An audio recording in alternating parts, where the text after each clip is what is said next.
Hi, this is Danny here, your host. Welcome to the 2.0 conference here in Las Vegas. We have our next guest.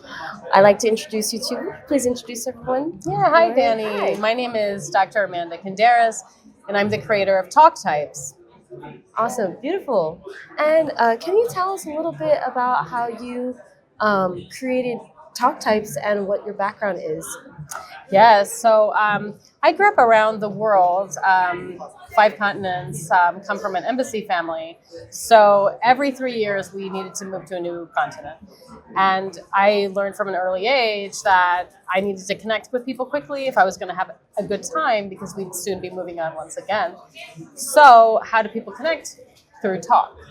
So I became a student of communication from a very early age and tried to understand why things work communicationally and why they don't. Why do we have different senses of humor? Why do some people love small talk and others can't stand it? Why do some heart-to-heart conversations make some people energized and other people uncomfortable?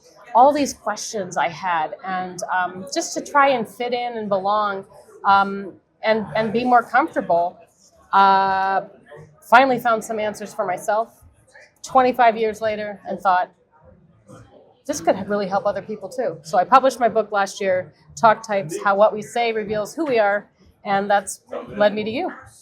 Wow, that's amazing. Wow, and how do you feel about creating a system to help people uh, talk to people better, communicate better? What it's like your pride and joy. It really is. Yeah, no, it's so exciting to me. It really is my passion.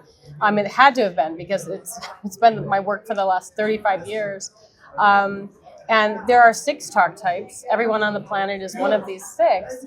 And when we have a system, then we can start to make sense of it. When we have systems, we have vocabulary. And when we have vocabulary, we can understand things and understand language better. And when we do that, then we say, oh, there's nothing wrong with me. There's nothing wrong with you. I'm not a defective someone else. I'm a normal me. And you're a normal you, even if we might not connect in this way and we with another person might connect in that way. We're all okay. And so we stop taking things personally that really aren't personal. That's true. And, that's and we find ways to resolve conflicts better and make better decisions and improve our relationships and the quality of our life, ultimately. What are some key takeaways from your book that you can share with the audience about talk types specifically and an example? One key example that resonates with people is this idea that we've been trained and we've learned this kind of rule of thumb: don't interrupt. If you want to learn to be a better communicator, don't interrupt. Well, that's true for some people, but it's actually not true for all people. In my book, we have 3 communication categories that all the 6 talk types are based on: factual, relational, and meaning making. And the relational ones, their motivational goal for talking is to be heard. So if you interrupt them, they're not being heard. But for A's and C's, their goal is to be understood, objectively or subjectively. And so if you interrupt them to say, hey, wait a minute, I don't quite get what you're saying, well, that doesn't run antithetical to their talk goal. That's aligned with their talk goal because you don't understand and they want you to understand. So for A's and C's, they don't usually mind if you interrupt. It actually feels like you're engaged. But for a B, don't want to interrupt. So some of the most basic, fundamental kind of lessons and anecdotes and things that we've been told about communication just aren't true and just break down when you understand talk types. Very interesting. And I know definitely it affects people differently culturally. So it's okay to interrupt in other cultures. In other cultures, it's not okay. Yeah.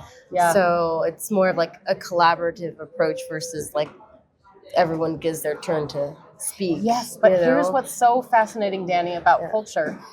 As a student of communication across 5 continents and then 40 countries, 40 countries. I realized as I became an adult, I kept going internationally, working, traveling, studying. And That's amazing. yeah, and I found that actually talk types transcends culture, religion, politics, demographics, all of this. So even in cultures where it's more acceptable to interrupt, if you're a B and your talk goal is to be heard, it's probably still going to rub you the wrong way, even when you're in the context of that culture. Wow. Fascinating. Really, that's so. Your PhD doctorate, is it based on talk types, or what is it? What did you specialize in? Yeah, so my PhD is from UCLA. It's in social science and education. Okay, Yeah. yeah, it makes sense. Yeah, so it was an interdisciplinary PhD that really looked at so many angles of education and sociology and media literacy and so many aspects put together. But my talk type model was already created long before I ever walked From through just this. Yeah, your just from my learning, life. yeah, That's right. your lifelong learning throughout your experience, and then kind of your PhD kind of solidified. Yeah, everything. my PhD really got me to understand research and got me to understand a little bit more systematically how things work and how to approach science. Yeah, so Wonderful. Yes, I love that. And how did you feel about receiving the award today in Excellence in Education? yeah, no, it was a big honor. It's an honor to be here, and it was an honor to receive that award. And it's just been the synergy here is just fantastic. Meeting, It's a good word. yeah, it's a top good level word, people, yeah. and being involved in that, it is a true honor. Yes. Oh, wonderful. And excuse me. What advice would you give to somebody who wants to follow in your footsteps? I know traveling like that around the world is a whole nother arena, Yeah. but just your personal experience, what you've gone through with your schooling, what path do you think you could recommend to people? Yeah. Well, that's a good question. It really depends if they want to kind of follow in that footsteps of international work. They could go, honestly, I had planned to go into education as a high school teacher, and I'm trained as a high school teacher originally because I was going to go right back overseas and continue to work in international schools. And I still do with work. I work with the International Baccalaureate. Okay. Yeah. Oh, wow. Yeah. So I'm still there. I've been there for some time, but I ended up switching course and going on to teach at the university level. So now I'm a professor, but anyone could go teach at K through 12 internationally. It's a fantastic opportunity. NGOs getting involved that way, non-government organizations. Oh, okay. Nonprofits. Yeah. I was like, what is that? Yeah. So there's so many opportunities, and nothing beats that. Like the experience of that. It's just so much more dynamic than what you'd ever get in a classroom. As much as I am an educator, so of course I advocate for education formally, but there's nothing like lived experience. Yes, I agree. I agree. And in your experience so far during this networking event conference, what are your thoughts? How did you feel about the whole thing? Yeah, no, it's been great. It's been, I think one of the best things about it, and maybe the approach to take in any conference is to be open-minded. Just be open to whatever Yes. comes, know? Yes, Yeah, yes. because there's so many people that we meet, and we just don't know what will lead to what. And so being open to that, this infinite possibilities, that's exciting. And someday, with any part of our life, this being one of them, we can look back and say, you know what, that led to that led to that.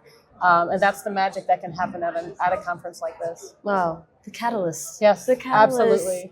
And can you just go a little bit more into detail on some of the most memorable experiences that you've had while traveling and moving around that impacted you and made you, I guess, the person you are today? Oh gosh, there's so many things. I think one of the things that one of the things that makes us who we are is hardship. Oh. And Oh. The H word. Yes, Hardship. Danny, yes. And it can crush us, or it can buoy us, Mold you, yeah. and it depends on our response to it. And for me, I did not feel like I not just feel like I fit in. I did not fit in really growing up, and I always felt like an outsider. I played along, but deep down inside, I thought something's not right. Why do these people seem to be just, this was the 80s where they're crimping their hair, they're watching the movies, and I had no interest. Crimping their hair. Yes. And I just had no interest in the crimping. I had hair at the time. Oh my God. But the movies, all of that, the nails, the makeup, and then, the gossip, I was like, no, can we talk about quantum physics? Oh my God. So because of that hardship, it got me down. But instead of, again, letting it crush me, I said, no, I'm going to find answers to it. And now I realize when I talk to people come out of the woodwork and say, well, I felt that too. Like, you're not the only one. I didn't know it when I was single digits. I thought I was. We all do when we're growing up, those tender ages. They're hard. And very impactful. And very impactful. Yeah, it's the way that you view the world. That's right. And you view yourself. That's right. And it takes a shift. Yes. For you to push that, I guess, identity exactly aside and grow to who you are. It grows your identity. It forges you if you let it. And I think that maybe all too often we don't realize that if we just let our hardship mold us, we will love what comes out the other end. We will love what we become. But we have to go through that process of being scared, and it's hard, and we get tired.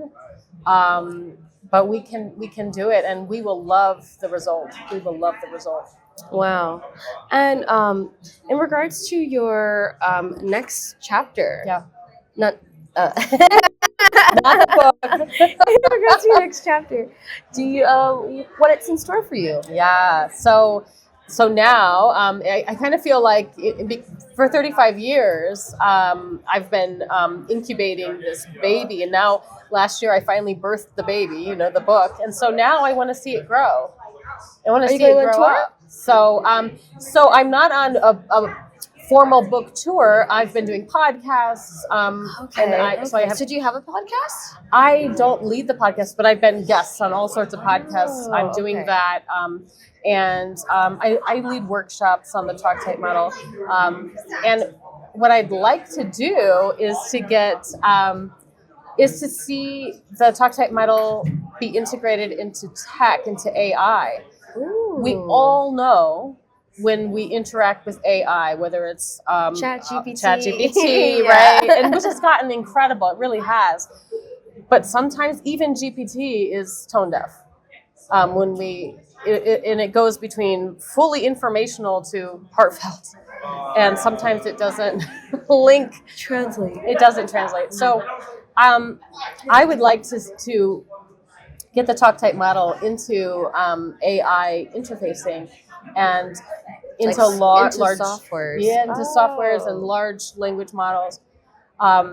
Because ultimately there are 6 talk types across the globe. We're all one of them. Once we know that, then we can intentionally work with it. And so that's, if anything, that's where I'm looking ahead to my next chapter. Wow. So you're trying to implement it into schools, educational resources across the world. Yes. With schools, there's adaptive learning, because we all know that there are different learning styles. We're familiar with kinesthetic and auditory, visual, all this.